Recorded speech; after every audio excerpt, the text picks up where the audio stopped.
There's a global housing shortage, but there are cities around the world that are coming up with ideas to fix it. What Works in Progress has done is bring detailed case studies, warts and all, the good and the bad, what worked and what didn't work in particular cases.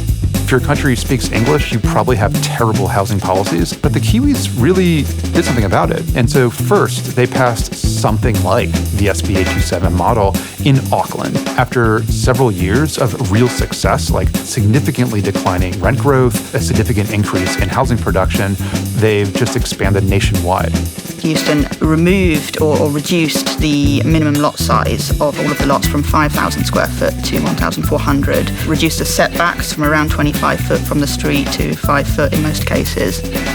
In Tel Aviv, residents of apartment blocks were given the right to vote to upzone themselves. Half of the new homes built there now come from these votes, which densify and beautify the city.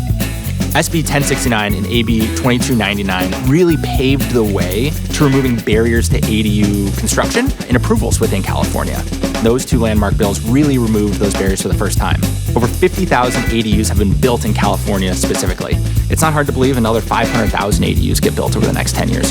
Senate Bill 35 in California. And what this bill did is it set at a high level, if your city is having a demonstrated housing shortage, then your city loses a lot of permitting control. It impacted, I believe, 97% of California cities within the first year. A lot of projects that historically would have taken 7, 8, 9 years just to get a permit now are required by law to be issued a permit within 90 days.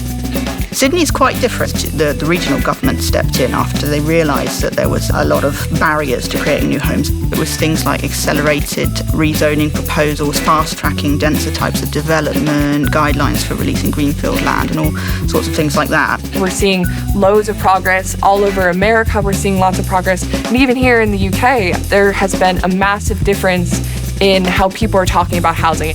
People see public buildings as the symbol of the community.